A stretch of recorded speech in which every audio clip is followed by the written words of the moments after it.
नमस्कार साथियों, आपके अपने YouTube channel study power IAS पर मैं के कौशल आप सभी का हार्दिक स्वागत करता हूं। और दोस्तों, सबसे पहले मैं आपसे सॉरी बोलना चाहूँगा, और वो इसलिए कि कुछ मेरे व्यक्तिगत कारण थे, इसलिए मैंने 4-5 दिन का ऑफ लिया था। तो दोस्तों, आज की ये क्लास जो होगी वो मौर्य साम्राज्य की पहली क्लास होगी, और इसे हम पार्ट वाइज बांट के पढ़ेंगे। उसका कारण यही है कि एक तो आपकी बेहतर समझ इस चैप्टर में बन पाए, और दूसरा कि सबसे ज़्यादा जो एंशिएंट हिस्ट्री में हमारे क्वेश्चंस बनते हैं वो मौर्य काल से ही बनते हैं। आपको पता ही है ये चीज़ें। तो दोस्तों, और मौर्य साम्राज्य की बात करें और उसकी पृष्ठभूमि की बात करें तो आप पृष्ठभूमि की बेहतर समझ आपकी बन पाएगी मगध के उत्कर्ष से। तो प्लेलिस्ट में जाके और उस वीडियो को पहले आप देखें, उसके बाद में आप इसे देखेंगे तो आपको इसकी पृष्ठभूमि समझ में आएगी। फिर भी एक संक्षेप रूप में ये देख लेते हैं कि 322 बीसी में चंद्रगुप्त मौर्य ने चाणक्य की सहायता से नंद वंश के शासक धनानंद को पराजित करके उसका समूल नाश करके उसके बाद मौर्य साम्राज्य की स्थापना करता है। और मौर्य साम्राज्य की स्थापना हो जाती है, लेकिन मौर्य साम्राज्य को पढ़ने के पहले हम इसके सोर्स की बात करते हैं, और सोर्स से हमारे क्वेश्चंस बहुत बनते हैं, जिसमें कि महत्वपूर्ण हमारे कौटिल्य के अर्थशास्त्र से बनते हैं क्वेश्चंस, और हमारे जो क्वेश्चंस बनते हैं वो मेगास्थनीज के इंडिका से बनते हैं, अशोक के अभिलेखों से बनते हैं। तो दोस्तों, जो ऐतिहासिकता की परिकल्पना रखी गई है, जो ऐतिहासिक काल के अंतर्गत किसी चैप्टर को शामिल करने के पीछे जो संकल्पनाएं दी गई हैं कि आपको पुरातात्विक साक्ष्य भी उसमें होने चाहिए, साहित्यिक साक्ष्य भी होने चाहिए, और विदेशियों के विवरण अगर मिल जाए तो और भी बेहतर हो जाए। तो ये सारी चीज़ें जो हैं वो आपको यहाँ पे देखने को मिलेंगी। आपको पुरातात्विक सोर्स में यहाँ पे अशोक के अभिलेख सबसे महत्वपूर्ण है, और अशोक के अभिलेखों में हम देखेंगे तो बृहद शिलालेख अशोक के लघु शिलालेख, अशोक के स्तंभ लेख, अशोक के गुहा लेख, मतलब उसके द्वारा जो उस समय स्थापत्य मतलब निर्मित किए गए, जिसमें कि चैत्य, स्तूप, विहार, उसमें मुद्रभांड को देखते हैं, उसमें मुद्रा को देखते हैं। तो ये सारी चीज़ें जो है वो हम पुरातात्विक सोर्स के अंतर्गत रखते हैं। साहित्यिक सोर्स की बात करें तो सबसे महत्वपूर्ण कौटिल्य का अर्थशास्त्र। उसके बाद में ये चीज़ें जो है इसको दो भाग में हम बांट के पढ़ते हैं, एक देसी साहित्य, दूसरा विदेशी साहित्य। अब देसी साहित्य में कौटिल्य का अर्थशास्त्र सबसे महत्वपूर्ण है। उसके बाद हम देखेंगे तो मुद्रा राक्षस, विशाख दत्त की रचना मुद्रा राक्षस बहुत महत्वपूर्ण है। रुद्रदामन का जूनागढ़ अभिलेख बहुत महत्वपूर्ण है। उसके बाद में हम देखेंगे तो सोमेश्वर की रचना कथा सरित सागर बहुत महत्वपूर्ण है। उसके बाद में क्षेमेंद्र की रचना हम देखेंगे तो बृहद कथा मंजरी बहुत महत्वपूर्ण है, जो कि जिससे कि हमें मौर्य साम्राज्य के बारे में जानकारी मिलती है। उसके बाद में हम बौद्ध ग्रंथों की बात करें तो महावंश, दीपवंश, दिव्यावदान, ये सारे बहुत महत्वपूर्ण सोर्स हैं मौर्य साम्राज्य को जानने के लिए। जैन साहित्य की बात करें तो जैन साहित्य में वशिष्ठ पर्वन की भूमिका बहुत महत्वपूर्ण हो जाती है। यहाँ पे पुराणों में हम देखते हैं तो विष्णु पुराण से भी हमें बहुत सारे मौर्य साम्राज्य के बारे में बहुत सारी जानकारियाँ वहाँ से भी हमें मिलती हैं। उसके बाद में हम देखते हैं तो पुराण में और भी 1-2 पुराण हैं जिससे कि हमें जानकारियाँ मिलती हैं। तो ये सारी चीज़ें जो हैं साहित्यिक सोर्स के अंतर्गत आती हैं। और अब रही विदेशियों के विवरण की बातें तो Strabo, Arrian, Plutarch, Justin, Pliny, ये सारे जो है ये काफ़ी महत्वपूर्ण रहे। पी-आयनस हैं, इन लोगों के जो विवरण हैं ये उसमें सबसे महत्वपूर्ण मेगास्थनीज का इंडिका तो है ही, तो ये विदेशी साहित्य के अंतर्गत आता है। तो दोस्तों, ये सारे जो सोर्स है जिससे कि हमें मौर्य साम्राज्य के बारे में सारी चीज़ें, मतलब मौर्य साम्राज्य के बारे में हम जान पाते हैं। उसके राजनीति से, उसके सामाजिक व्यवस्था उसकी कैसी थी, सांस्कृतिक व्यवस्था कैसी थी, उस समय का धर्म कैसा था, स्थापत्य कला उसका स्वरूप क्या था, उस समय चित्रकला की प्रकृति क्या थी। तो ये सारी चीज़ें जो हैं हम इन साहित्य में जो वर्णित चीज़ें दी गई हैं, और पुरातात्विक और इसमें दोनों में क्या करते हैं कि मतलब वेरीफाई कर लेते हैं, क्रॉस वेरिफिकेशन करके, और ये सारी चीज़ें हम उसको बेहतर ढंग से निष्कर्षतः ये सारी चीज़ें निकाल ली गई हैं। और आज हम मौर्य काल को जो पढ़ते हैं उसमें किसी भी तरीके का संशय अब रह नहीं गया है। कुछ चीज़ें हैं लेकिन उसको दरकिनार करके ही चला जाता है, फिर भी हम बहुत बेहतर ढंग से आज हिस्ट्री में मौर्य साम्राज्य को पढ़ते हैं। तो चलिए दोस्तों, अब बात करें, ये क्लास जो है मुख्यतः सोर्स पे रहेगा, और ये आपको पता है कि सोर्स से हमारे हर एक एग्जामिनेशन में क्वेश्चन पूछे जाते हैं। तो कौटिल्य की अर्थशास्त्र की बात करें तो कौटिल्य का अर्थशास्त्र, अब कौटिल्य के अर्थशास्त्र की जो का विषय जो है, ये सबसे पहला क्वेश्चन यही बनाते हैं, उसका विषय क्या है, तो उसका विषय राजनीति और लोक प्रशासन है। तो राजनीति शास्त्र पर ये सामान्य पुस्तक है, और लोक प्रशासन का भी मतलब ये भी एक विषय है इसका, कौटिल्य के अर्थशास्त्र का। पहला तो यही क्वेश्चन बन गया। इसकी भाषा क्या है, इसकी भाषा संस्कृत है, दूसरा क्वेश्चन ये बन गया। तीसरा क्वेश्चन जो ये बनाया जाते हैं कि कौटिल्य विष्णुगुप्त है और वही चाणक्य हैं, ठीक है। तो ये अब इसका सोर्स, अब इसके सोर्स की बात करें तो ये तीनों नाम जो कौटिल्य, विष्णुगुप्त, चाणक्य, वैसे तो नाम आप देखेंगे तो अंशु भी मिलेगा, अंशुल भी मिलेगा, द्विजर्षभ कौटिल्य को पुराणों में कहा गया है, लेकिन मुख्य रूप से कौटिल्य, विष्णुगुप्त और चाणक्य ही नाम हम पढ़ते हैं। और ये तीनों नाम एक ही सोर्स है जहाँ से ये मिलता है। वो कौन सा सोर्स है? कामंडक की रचना नीति सार, यही से ये यहाँ पे ये वर्णित है कि जो चाणक्य है वही कौटिल्य है और वही विष्णुगुप्त है। तो दोस्तों ये बहुत महत्वपूर्ण सोर्स है ये तीनों नामों को लेके, मतलब तीनों एक ही व्यक्ति हैं, ये जो है इसका मुख्य सोर्स यही है। अब चलिए दोस्तों, अब कौटिल्य के अर्थशास्त्र में वर्णित क्या क्या चीज़ें हैं ये पूछी जाती हैं। तो सबसे पहले तो ये बीपीएससी में बहुत बार ये क्वेश्चंस पूछा गया है, अन्य पीसीएस में भी पूछा गया है और यूपीएससी में भी ये क्वेश्चंस पूछा गया है कि इसमें 15 अधिकरण हैं। अधिकरण का मतलब क्या होता है? अधिकरण का मतलब भाग होता है, और तो 15 इसके अधिकरण हैं, 180 प्रकरण है। प्रकरण का क्या मतलब होता है? उपभाग है, ठीक है। तो 15 अधिकरण है और 180 प्रकरण है। ये गद्य पद्य मिश्रित है, ऐसे 6000 श्लोक है इसमें, लेकिन वो कभी नहीं पूछे जाते हैं, ठीक है। अब चलिए, अब डॉक्टर श्याम शास्त्री ने 1909 ईस्वी में इसकी हस्तलिपि प्राप्त की, जो हाथ से लिखी हुई थी ये, उसकी मतलब हस्तलिपि किसको प्राप्त हुई? श्याम शास्त्री ने, और इन्होंने ही प्रकाशित करवाया, ठीक है। अर्थशास्त्र को इन्होंने प्रकाशित करवाया। अब चलिए, इसमें जो 15 अधिकरण हैं उससे हमारे क्वेश्चंस बनते हैं, जिसमें प्रथम अधिकरण में राजत्व संबंधी नियम दिए गए हैं, द्वितीय अधिकरण में नागरिक प्रशासन का वर्णन है, तृतीय अधिकरण में दीवानी न्यायालय, जिसको धर्मस्थनिज न्यायालय बोला गया है मतलब इस समय के साहित्यों में और इसके अभिलेखों में, तो ये जो है धर्मस्थनिज न्यायालय का तृतीय अधिकरण में वर्णन मिलता है। चतुर्थ में फौजदारी न्यायालय, जिसको कि कंटक शोधन बोला गया है, उससे संदर्भित चीज़ें आपको चतुर्थ अधिकरण में मिलेंगी। पांचवें में सम्राट और उसके सभासद मतलब अमात्य जो है उसके कर्तव्यों का यहाँ पे और दायित्वों का आपको वर्णन देखने को मिलेगा, किसमें? पांचवें में।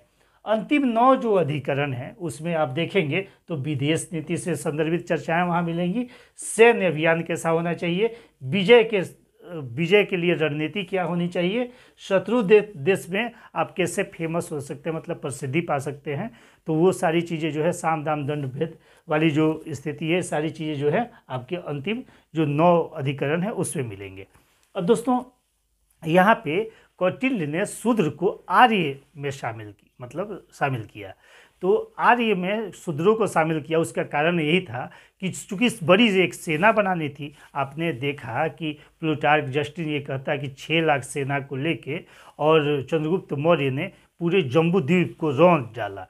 तो ये चीज़ें तभी संभव हो पाई जबकि आप समाज के हर एक वर्ग से सेना में शामिल करेंगे लोगों को। तो इसलिए कौटिल्य ने शूद्र को आर्य में शामिल किया और उसे सेना में भी भर्ती किया, ठीक है। तो ये चीज़ें जो है ये भी काफ़ी महत्वपूर्ण क्वेश्चन है, ये बनता है क्वेश्चन। अब देखिए, इसमें अपराध के लिए दंड की जो व्यवस्था है वो भी दी गई है, तो ये उतना महत्वपूर्ण नहीं है। यहाँ पे देखेंगे तो यहाँ पे गुप्तचर व्यवस्था पहला ऐसा ये सोर्स है साहित्यिक जिसमें कि गुप्तचर व्यवस्था की चर्चा की गई है, और किसी भी साम्राज्य के सुदृढ़ीकरण के लिए गुप्तचर व्यवस्था अनिवार्य तत्व होता है।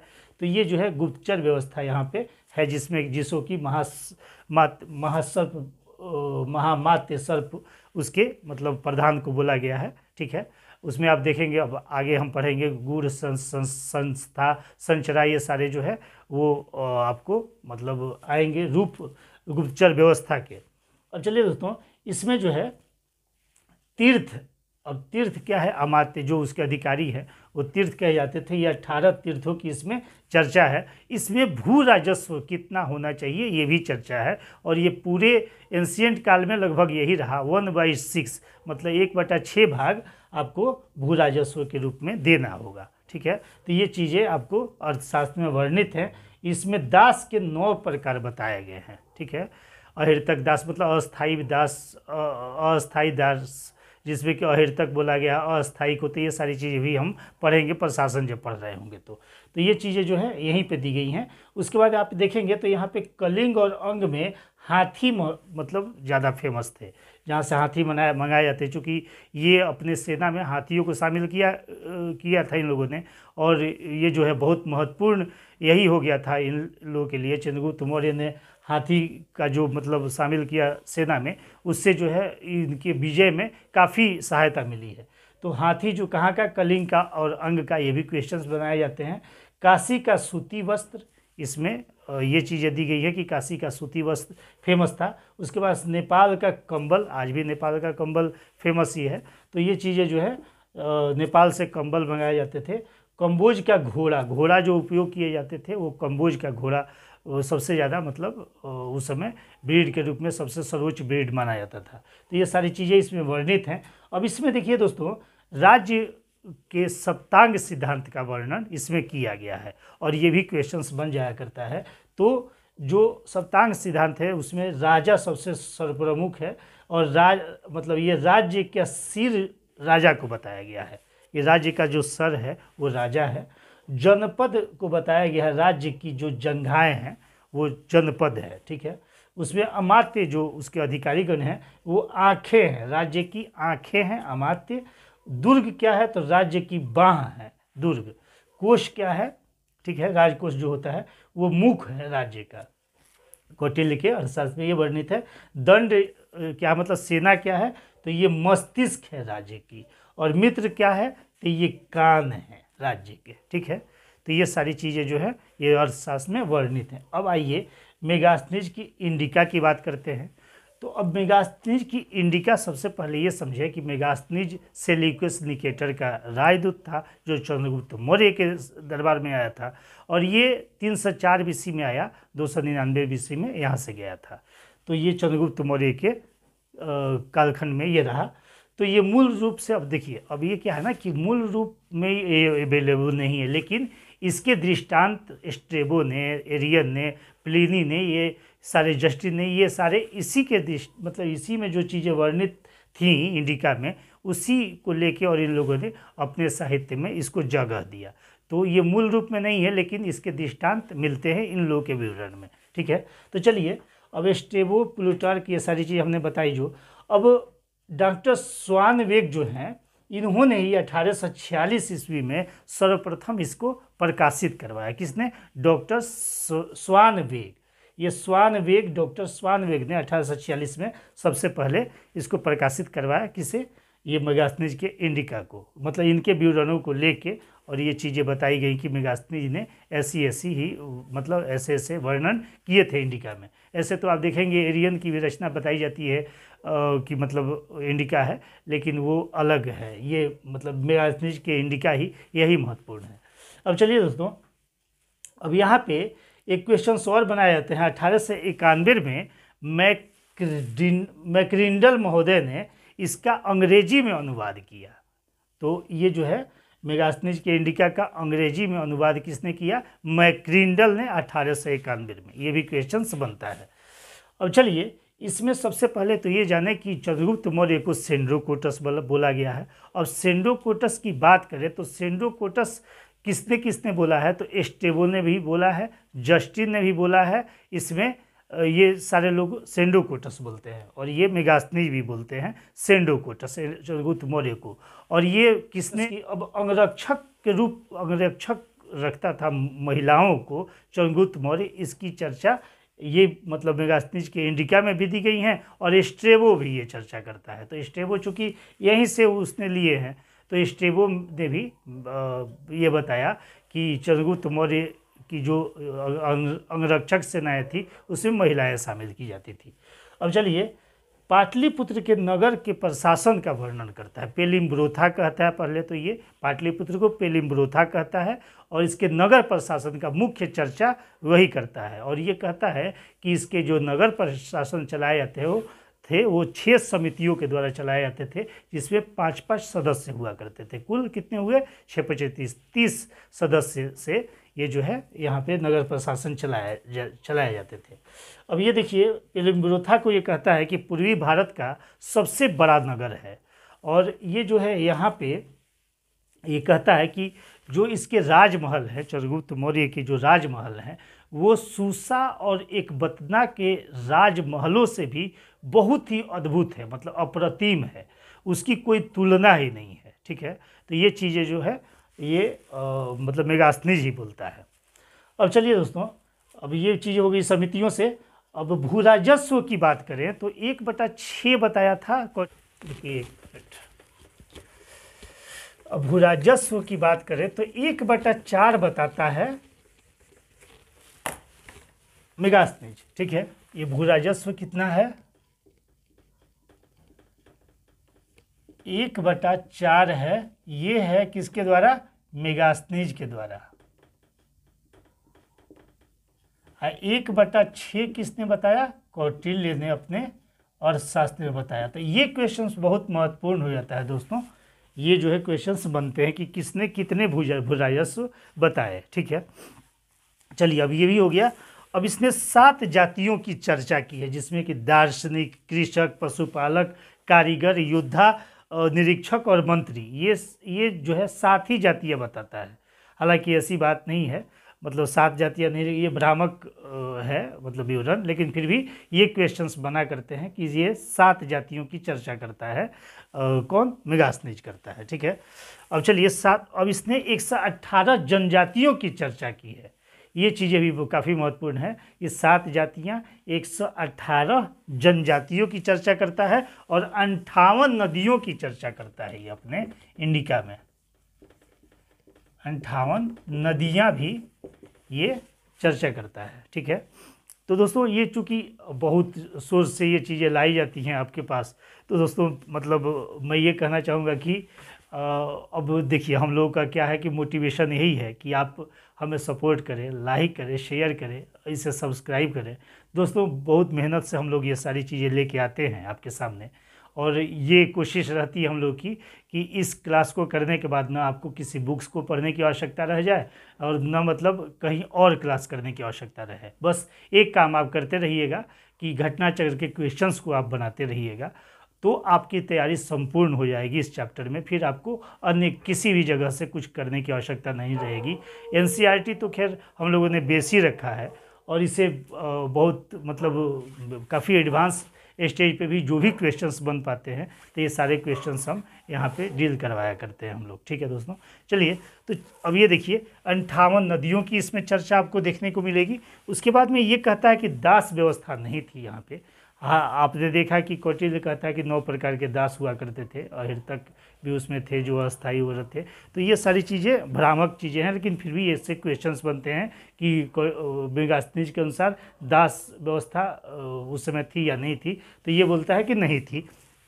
ये कहता है कि कानून लिखित नहीं थे। ठीक है, और ये कहता है कि लिखने की कला का ज्ञान नहीं था। लेकिन ये आप देखेंगे तो ये भी भ्रामक तत्व है। जस्टिन वगैरह बोलता है कि तालपत्र पे वो समय मतलब लेखन कार्य किया जाता था, तो कपड़े पे लेखन कार्य की जानकारी हमें विदेशियों के द्वारा भी प्राप्त होती है। तो ये भ्रामक चीज़ें हैं, लेकिन फिर भी ये कहता है। अब ये कहता है कि चोरी नहीं हुआ करती थी, क्योंकि दंड व्यवस्था काफ़ी उस समय मतलब दंड व्यवस्था की बहुत ज़्यादा वो थी। तो कहता है कि ये अब डायनोसियस की चर्चा करता है। डायनीसिस कौन था? तो डायनीसस जो था वो शिव मतलब शिव की साम्यता दर्शाई गई है। और हेराक्लीज कहता है, तो हेराक्लीज कृष्ण है।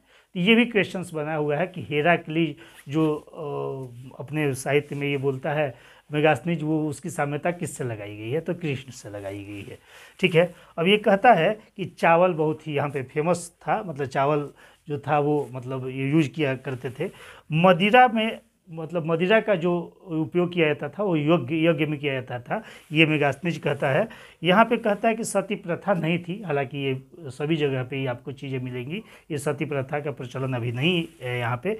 ये कहता है कि अकाल नहीं पड़ते थे, जो कि भ्रामक बातें हैं। आपने देखा कि चंद्रगुप्त मौर्य 12 साल का अकाल पड़ता है तो भद्रबाहु के साथ ये श्रवण बेलगोला चला जाता है और वहीं पे सलेखना विधि से अपने शरीर का त्याग करता है। तो अब चलिए, अब ये कहता है कि जो पैदल सैनिक थे वो तीर कमान का यूज किया करते थे, ये बातें सही हैं। अब बहु विवाह कहता है कि ये नहीं हुआ करता था, हालांकि ये भी भ्रामक चीज़ें हैं। इसमें एक चींटी का उल्लेख करता है ये, जिसकी मतलब खाल जो थी वो चीते जैसी थी और वो स्वर्ण, मतलब उस समय कश्मीर में जो सोना निकाला जाता था उसमें इन चींटियों की सहायता ली जाती थी। हालांकि ये भी भ्रामक चीज़ें हैं, लेकिन फिर भी ये कुछ मतलब इंटरेस्टिंग ये प्रकरण की चर्चा करता है। तो ये सारी चीज़ें हैं। अब मतलब ये तो रही बातें किसकी, मेगास्थनीज की, इंडिका की। अब चलिए दोस्तों, हम सेल्यूकस से क्वेश्चंस पूछते हैं। तो एक तो हमने देखा कि अंगरक्षक के रूप में महिलाओं को जो रखा जाता था चंद्रगुप्त मौर्य, तो इसकी चर्चा तो ये करता ही है। इसमें क्या करता है कि चंद्रगुप्त मौर्य और सेल्यूकस निकेटर के मतलब बीच में जो वैवाहिक संबंध हुए हैं, मतलब सेल्यूकस निकेटर की बेटी से शादी जो हुई है चंद्रगुप्त मौर्य की, उसकी चर्चा, इस विवाह की चर्चा ये स्ट्रैबो ही करता है। तो ये क्वेश्चंस काफ़ी महत्वपूर्ण हो जाता है। अब देखिए, जस्टिन और प्लूटार्क से जो क्वेश्चंस बनते हैं, ये लोग कहते हैं कि 6 लाख सेना लेके और चंद्रगुप्त मौर्य ने पूरे जम्बू द्वीप को रोड डाला। वहाँ भारत नहीं आया है, वहाँ जम्बू द्वीप आया है। तो आपको पता है कि जम्बू द्वीप भी भारत का ही एक अन्य नाम है। तो ये चीज़ें यहाँ से एक क्वेश्चंस बनती हैं। अब ये प्लूटार्क ही कहता है कि युवा अवस्था में चंद्रगुप्त मौर्य जो है सिकंदर से मिला था। ये प्रकरण चंद्रगुप्त मौर्य के समय में ये हम बताएंगे आपको, बहुत ही मज़ेदार प्रकरण है। वहाँ पे चंद्रगुप्त मौर्य गया और उसने शिकायत किया, जिसमें कि मतलब भगा दिया सिकंदर ने चंद्रगुप्त मौर्य को, और ये चीज़ें हम पढ़ेंगे चंद्रगुप्त मौर्य वाले प्रकरण में। अब चलिए, प्लिनी और एरियन भी मतलब ये भी अपने साहित्य में अब जानकारी देते हैं। मौर्य साम्राज्य के बारे में बहुत सारी चीज़ें आप इनके भी साहित्य से जान सकते हैं। ठीक है। अब चलिए, अब यही हमने बताया था कि सर विलियम जोन्स ने ही 1793 में सेंडोकोटस को बताया, एंडोकोटस को, कि यही चंद्रगुप्त मौर्य था। रुद्रदामन की जूनागढ़ की बात करते हैं। जूनागढ़ अभिलेख काफ़ी महत्वपूर्ण है, 150 AD का है। इसे गिरनार अभिलेख भी बोलते हैं। और इसमें अशोक और चंद्रगुप्त का नाम अशोक और चंद्रगुप्त ही मिलता है। अब हम पढ़ेंगे आगे अशोक के समय में कि 4-5 सोर्स ऐसे हैं जिसमें कि आपको मतलब जो सोर्स मिले हैं, नेतुर सन्नाती में अशोक का नाम अशोक मिलता है, मस्की में, गुर्जरा में, तो ये सारे उद्गोलन में, तो ये सारे नाम जो है अशोक के अशोक मिलते हैं उसमें। और एक जगह और है, ये यहाँ पे रुद्रदामन के जूनागढ़ अभिलेख में अशोक और चंद्रगुप्त का वही नाम मिलता है। फिर उसके बाद में देखेंगे तो चंद्रगुप्त मौर्य के समय इससे क्वेश्चंस बहुत बनते हैं। चंद्रगुप्त मौर्य के समय में सुदर्शन झील का निर्माण किया गया है जूनागढ़ में। ठीक है। तो ये चीज़ें आपको सौराष्ट्र में किया गया है। तो चंद्रगुप्त मौर्य के समय में कौन उस समय का प्रशासक हुआ करता था, ये क्वेश्चंस बराबर बनता है। पुष्यगुप्त वैश्य ये होता है प्रशासक चंद्रगुप्त मौर्य के समय में, जब जो मतलब इसका निर्माण किया जाता है सुदर्शन झील का। उसके बाद में अशोक के समय में पुनर्निर्माण होता है। उस समय राज्यपाल कौन होता है, तुसाफ, ये यवन का होता है, तो ये तुसाफ होता है राज्यपाल। रुद्रदामन के समय में राज्यपाल कौन होता है, सुविशाख होता है। यहाँ पे ये रुद्रदामन क्या करता है कि बांध का पुनर्निर्माण करवाता है।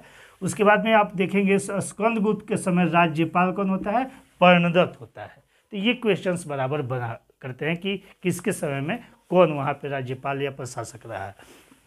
अब चलिए, विशाखदत्त की बात करें। विशाखदत्त की जो रचना है वो मुद्रा राक्षस है। इसी में जो है चंद्रगुप्त मौर्य को बताया गया कि ये वृषल कुल का मतलब शूद्र से संबंधित था।